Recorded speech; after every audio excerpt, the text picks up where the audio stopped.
Buenas noches, bienvenidos a Justicia Social, Trabajadores en Voz Alta. Vamos a estar media hora repasando las noticias de la semana y compartiendo algunos elementos de análisis para ampliar nuestro panorama, nuestra visión sobre el mundo educativo que, como habrán visto, es uno de los ejes de nuestro programa. Mi nombre es Marcela Di Stefano, estoy conduciendo junto con Melina Varela. ¿Qué tal, Melina? Muchas gracias, Marcela. Muy buenas noches, bienvenidos a otro nuevo programa de Justicia Social.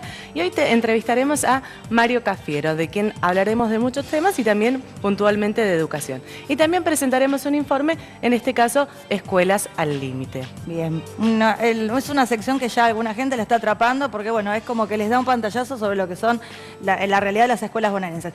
Bien, ¿qué te parece si empezamos con las noticias? Empecemos. Bien, según el INDEC, ha dado a conocer esta semana, la mitad de los asalariados, menos de la mitad de los asalariados ganan 6.500 pesos. Se trata de 8 millones de trabajadores.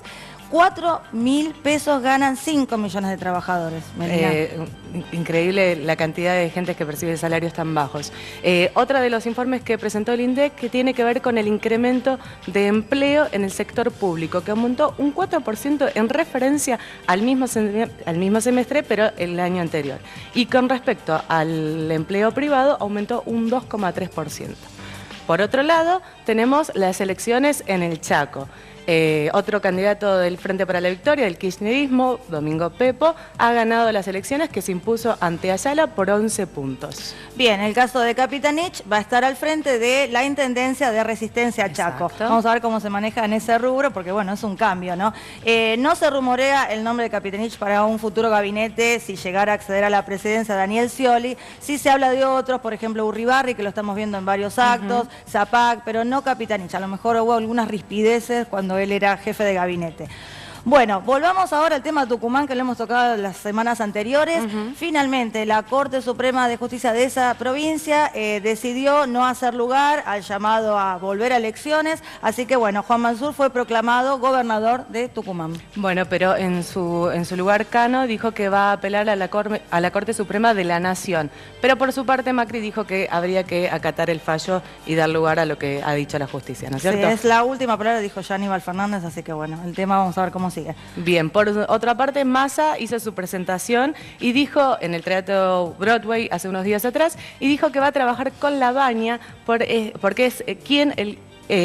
fue Labaña quien sacó a la Argentina del desastre. Esto lo anunció con Juan Manuel de la Sota y también hizo otro tipo de anuncios, como por ejemplo que iba a reducir impuestos, iba a aplicar el 82% móvil a los jubilados e iba a eliminar retenciones. Vos sabés que justo el mismo día, frente a este teatro, el Teatro Ópera, también estaba Scioli haciendo anuncios. En este caso de corte económico. Sabés que quien lo asesora a Scioli es Miguel Bain, el economista Miguel Bain. Bueno, ¿de qué habló Scioli en ese momento? Dijo que va a seguir los lineamientos de la política económica del gobierno actual, por supuesto, va a reducir la inflación a un dígito. Eso dijo, va a devolverle el IVA a los sectores más vulnerables y va a traer inversiones por 30.000 millones anuales. No dijo cómo, pero bueno, esos fueron sus anuncios. Qué lástima que se bajó del debate político presidencial, así también podía esa es la explicar noticia este tipo del de día, temáticas. tal cual.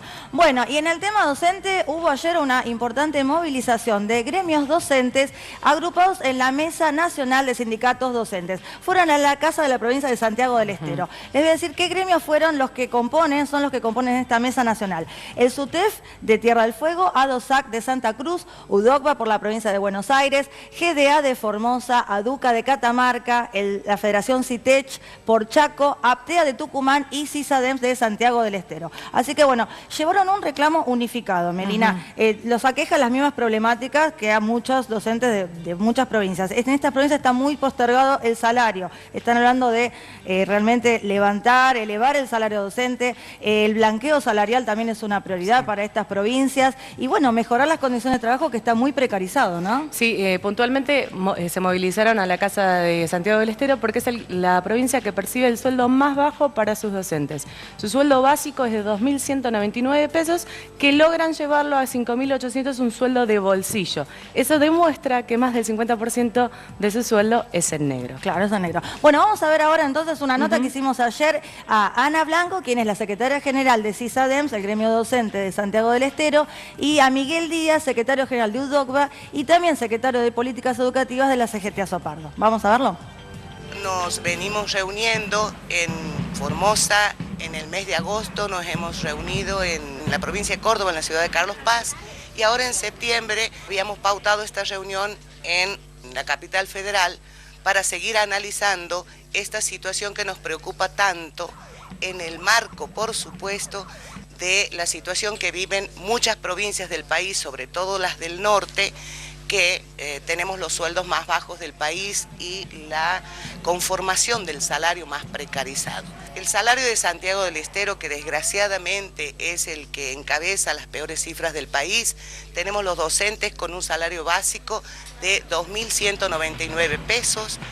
El conflicto es el mismo, bajos salarios en todo el país, salarios en negro, la falta de respeto a nuestro estatuto. Se está perdiendo el fenómeno de enseñanza-aprendizaje, porque solamente pueden enseñar los que saben, y bueno, y hay una demanda de chicos que tienen que volver a la escuela, que este gobierno desgraciadamente no ha podido con eso. La gestión que viene tiene que empezar a discutir qué tipo de educación queremos, qué tipo de hombre queremos conformar. Los docentes podemos estar claros hacia dónde vamos. Evidentemente la educación en la Argentina es una educación al garete. Bien, vos sabés que Melina estaba pensando que el salario mínimo vital y móvil en este momento se ubica en 5.588 pesos. Sí. Recién va a subir en enero a 6.060. Estamos hablando de un salario docente que realmente es muy bajo. Sí. Pensá que está al nivel del salario mínimo vital y móvil, que ya es bastante bajo. Y además lo que nos contaban los docentes de estas provincias es que la mayoría de ellas cobra lo que fija la paritaria nacional docente. Sí, o sea, salarial. Ni un peso más de lo que fija la paritaria nacional docente, que ya es baja de por sí. Digamos, ese piso se instauró durante el gobierno kirchnerista para poder a partir de ahí negociar. Hacia arriba, claro, se supone. En estas provincias no, se quedó ahí y a veces se cobra a los premios. Bien, contame. Llegó el invitado. Dale, ¿qué te parece si lo presentamos? Buenísimo. Hoy nos visita Mario Cafiero. Es hijo del histórico dirigente peronista Antonio Cafiero. Es ingeniero industrial graduado en la UBA. Fue secretario general de la Gobernación de la provincia de Buenos Aires y se desempeñó como diputado nacional por Buenos Aires. Es presidente de Proyecto Sur en UNEN, provincia de Buenos Aires. Bueno, estamos entonces con Mario Cafiero. Gracias por estar en nuestro programa. Bienvenido.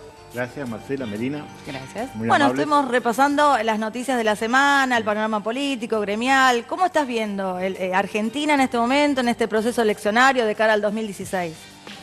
Bueno, pienso que octubre va a ser un resultado todavía incierto, ¿no? Me parece que nadie tiene la vaca atada. Nadie tiene la vaca atada, ¿no? Y bueno, en definitiva, está en la responsabilidad de todos nosotros de ver a quién vamos a elegir. En una Argentina que está escondiendo los enormes problemas, es un debate presidencial que está escondiendo los enormes problemas que estamos sufriendo los argentinos. Sí, tenemos una crisis económica tremenda, desequilibrio de una serie de variables económicas, tanto el dólar, la inflación, el problema del déficit comercial. La situación del mundo está realmente, así como en todos estos años estuvo a favor, nunca hubo precios tan formidables, favorables a la Argentina, de la soja, etcétera, etcétera. Ahora nos viene todo en contra. Claro, el viento de cola ya no lo tenemos. No, y encima ahora viene la tormenta perfecta, el tsunami, porque devalúa Brasil, devalúa China, nosotros tenemos un problema ya con el dólar que no sabemos qué hacer y tendríamos que buscar cómo acomodarnos, no podemos, hasta ahora no hay una respuesta a eso. Tenemos una inflación muy alta.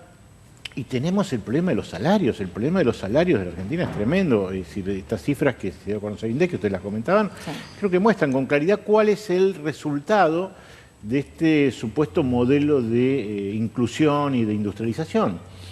Es decir, salarios que en su mayoría son menores de 6.000 pesos están indicando que el aparato productivo argentino no está generando el valor agregado para resolver el problema salarial.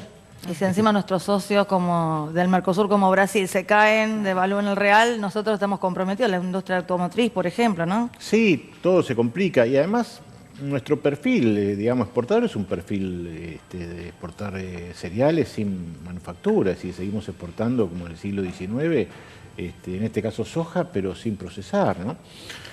Realmente, y uno ve en el debate presidencial que falta, una discusión profunda de estas cosas, ¿no? ¿Cómo se va a resolver? Yo lo escuché a Scioli decir que él va a arreglar con los hollout y va a traer 30.000 millones de dólares de inversiones. Bueno, eso para mí es pan para hoy, hambre para mañana, porque ¿quién garantiza que van a venir esas inversiones, a dónde van a ir? Y siempre la Argentina ha pagado. Uno de los problemas que encuentran, por ejemplo, los docentes hoy, también es su bajo salario. Y eso es producto de que el Estado ha destinado recursos a otra cosa. Usted, en el Congreso Educativo que se realizó el año pasado en UDOCVA, planteó de que la educación era para la liberación del hombre. Claro. ¿A qué se refería? Bueno, ¿Cómo podría ampliar el concepto? Porque siempre, cuando se aborda el tema de educación, decimos, es una política de este Estado, estamos todos de acuerdo, hay que apostar a la educación. Sí, pero como decíamos antes del programa, es decir, la educación es un remedio que te llega en el largo plazo. Porque si vos pudieras tener una fuerza educativa en toda tu población y que eso... Pero los resultados los vas a ver dentro de 15, 20 o 30 años. ¿Qué haces mientras tanto? Es decir, esto de que hay que apostar a la educación hay que mirarlo más en detalle. ¿De qué educación estamos hablando? ¿Una educación que sea nada más que para capacitar fuerza laboral? ¿Eso es lo que quiere el mercado? Es decir, chicos que sepan hacer... los trabajos así le podemos emplear en trabajos poco dignos y mal pagos. Creo que es fundamental la tarea educativa en materia de educar en la libertad y en los valores. En la época de Perón, la educación estaba de la mano de un modelo productivo. Ahora, en este momento, ¿de la mano de qué va la educación? ¿Hacia dónde apunta? La educación se ha transformado en un lugar de contención social, de contención, digamos, de muchas cosas, ¿no? Pero no en un río, en un canal que, digamos, que avance y que se conecte con lo productivo. Es decir, no podemos decir a los chicos, mira, si estudias vas a encontrar trabajo, mira, si vas a la facultad vas a encontrar trabajo, cuando sabemos que después no va a encontrar ese trabajo porque el aparato productivo no lo está generando. ¿Y por qué no lo genera el aparato productivo? Porque seguimos apostando a un crecimiento, a un desarrollo que se basa en las inversiones extranjeras. Las inversiones extranjeras, ¿qué son? Grandes multinacionales que vienen a la Argentina con un paquete cerrado de conocimientos, de tecnología, digamos, de desarrollo tecnológico, del cual no nos convidan absolutamente nada, ni convidan a los profesionales argentinos. Lo que está diciendo que el empleo que se está generando no es genuino, no es empleo genuino. No, sí es genuino, pero de baja calidad. Por ejemplo, a mí me da mucha pena verlo al ministro Randazzo abrazado con los obreros chinos en la foto, no sé si vieron allá en China. Sí. O sea, Randazzo, le estás dando trabajo a los chinos, a los obreros chinos, a los técnicos chinos. Vos tenés que darle trabajo a los obreros argentinos, a los técnicos argentinos, a los ingenieros argentinos. Entonces, todo lo que hagamos en materia ferroviaria tiene que ver con una urgencia de hoy, porque hay un montón de urgencias, claro, que está bien que se apueste a resolver rápido las cosas, pero también en el desarrollo industrial. Claro. Y así como vemos el tema ferroviario, analicemos cualquier otro campo. Analicemos el tema, por ejemplo, astilleros, que los tenemos acá cerca. ¿Cómo puede ser que la Argentina le entregue toda su riqueza ictícola a una flota de pesqueros, de altura, congeladores, fresqueros, etcétera, etcétera, de los cuales ninguno se hace en Argentina, o muy pocos? Claro. Sí, ese es un mal que están apuntando desde ese sector. Si tuviéramos una política nacional de cuidado de los recursos y de administración de los recursos, diríamos, bueno, mire, acá se puede pescar, pero con barcos construidos en la Argentina. Interesante la visión de Mario, porque él es ingeniero industrial, ¿no es cierto? Así que nos está dando también... Está impregnada de ese conocimiento que nos resulta muy útil a la hora de entrevistarte. Ahora seguimos con Mario Cafiero, vamos a ir a un corte y vamos a ir a otro informe luego de la tanda. Gracias.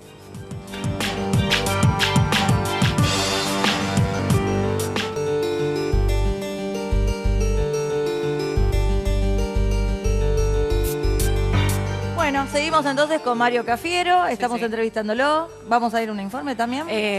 Como todos los miércoles tenemos el informe. Hoy es Escuelas sin Límites. Nos trasladamos a la localidad de 9 de Julio y miramos, proyectamos y les mostramos una escuela, un establecimiento educativo del Estado. Lo vamos a compartir con Mario. A ver.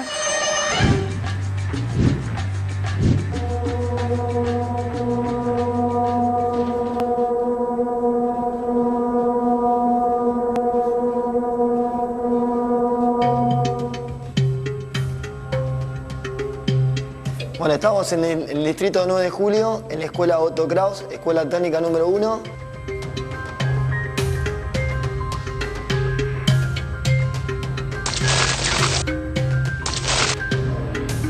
Bueno, como ustedes pueden ver, hay muchos problemas edilicios.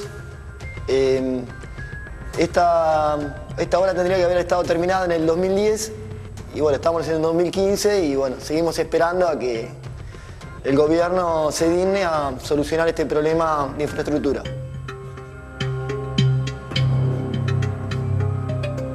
Que faltan los hilos rasos, por eso los techos están en muy mal estado.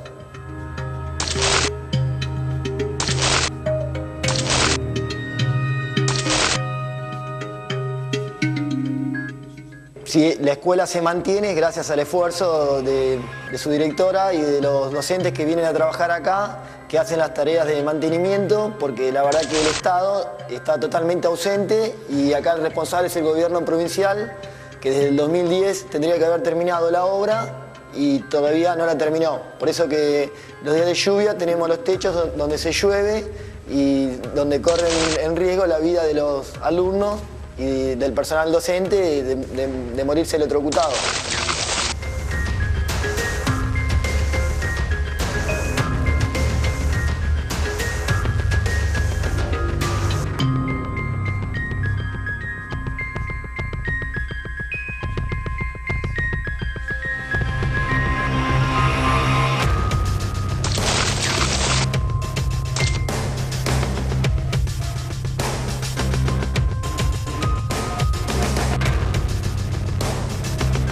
El cielo raso fue sacado por la empresa constructora que ganó la licitación y nunca más fue repuesto.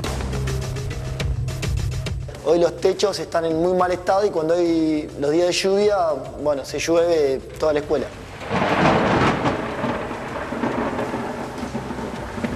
Y hay muchas aulas que no están en uso porque no fueron arregladas como corresponde.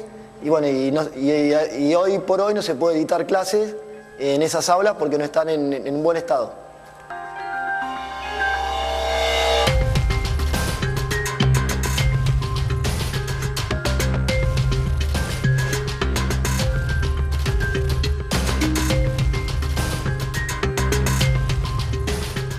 Pero bueno, si esto se mantiene, quiero recalcar gracias al esfuerzo de los trabajadores de acá de la escuela.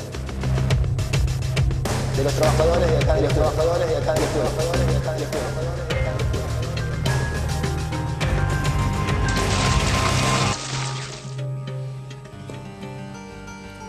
Bueno, realidad que viven los docentes de toda la provincia de Buenos Aires. Lo bueno o beneficioso es que es una escuela de técnica y que en algún punto el grupo docente hace lo que es mantenimiento del establecimiento. En algunos casos es lo que pueden hacer, lo que les permite también el material que tengan. ¿Qué opina del informe que vimos?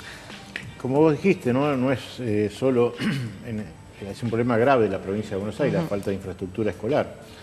Bueno, el problema de fondo es la falta de financiamiento que tiene la provincia de Buenos Aires. La provincia tiene un déficit que viene, digamos, como resultado de que no reclama lo que le corresponde de coparticipación federal. En general es el problema de todas las provincias argentinas son las que brindan la educación, pero no tienen los recursos suficientes porque la coparticipación no alcanza.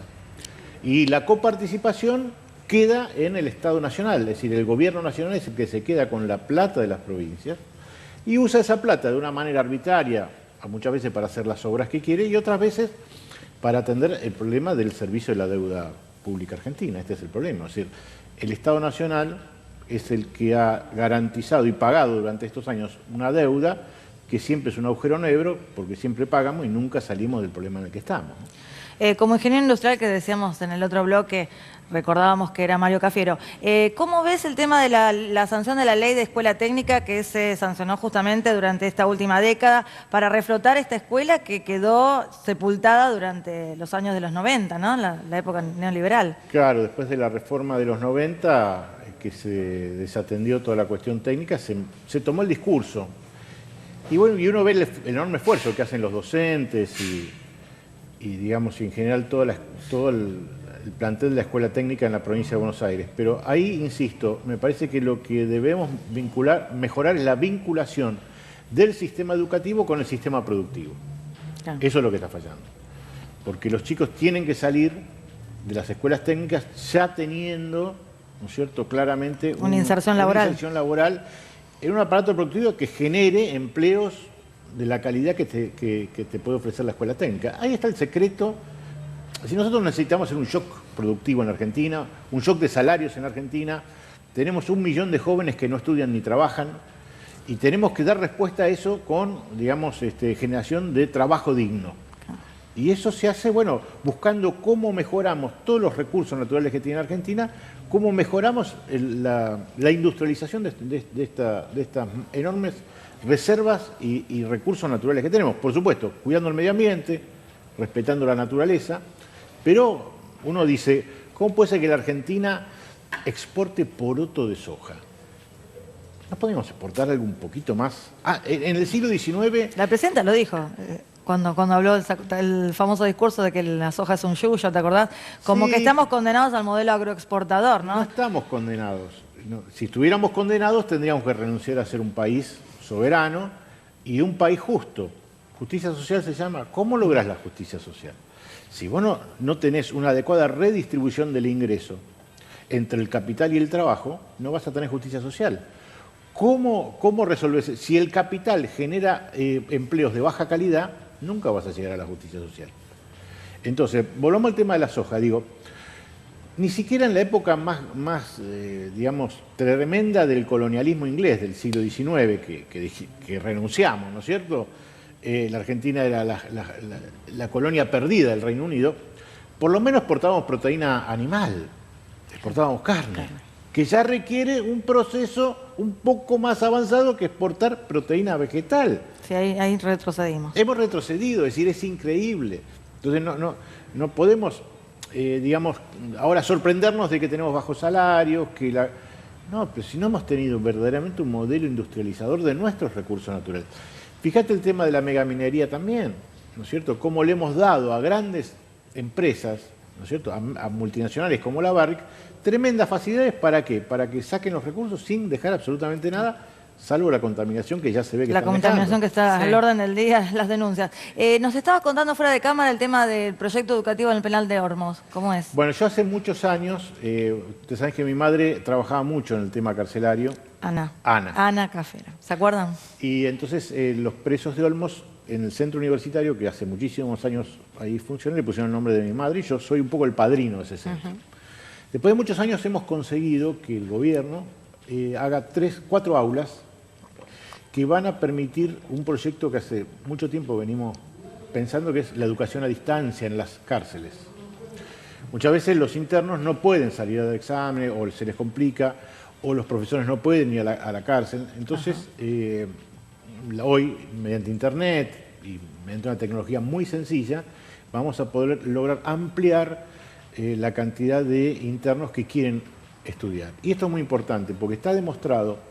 ¿Estás hablando de educación secundaria, universitaria? Estoy hablando de educación universitaria. Ahí se está dando la carrera de Derecho, Sociología... ¿Articulan con qué? ¿Con la UBA? Con la UBA. Ahora hemos traído a la Universidad Católica de La Plata. Y el otro día tuve una charla con el director de Albert Thomas de acá, en la Escuela Técnica de La Plata, y ellos también van a ser parte de este proyecto. ¿Por qué? Vuelvo al concepto. Se ha demostrado, la práctica nos indica que cuando un chico está en la cárcel porque está penando un delito, cuando encuentra el camino de la educación, no hay reincidencia en el delito. No hay reincidencia. Baja tremendamente la reincidencia en el delito. Entonces hablamos de seguridad, hablamos de... Bueno, ¿por qué no tratamos de que aquellos que han caído en el delito no vuelvan a caer en el delito? Claro. ¿Y la educación es el qué camino? Instrumento? La educación, sea universitaria, terciaria o técnica o secundaria, ¿no? Claro. No se nos terminó el tiempo, Meli, nos están avisando. Lo lamento muchísimo. Mario, muy buena la entrevista. Gracias por venir acá, por compartir este momento con nosotros. Muchísimas gracias. Muy Meli, amable. ¿cómo nos podemos seguir conectando con la gente? Contanos. Olvídense que estamos acuérdense, no olvídense. Olvídense. No se olviden de desconectarse, era la idea. Acuérdense que nos pueden seguir a través del canal de YouTube, Twitter o Facebook, y pueden ver todos los informes que preparamos y pasamos y vemos a través del programa. Se los pueden bajar, los pueden convertir. Bien, nos vemos entonces la semana que viene. Justicia social, vamos a poner a los trabajadores en voz alta. Chau, gente. Nos vemos.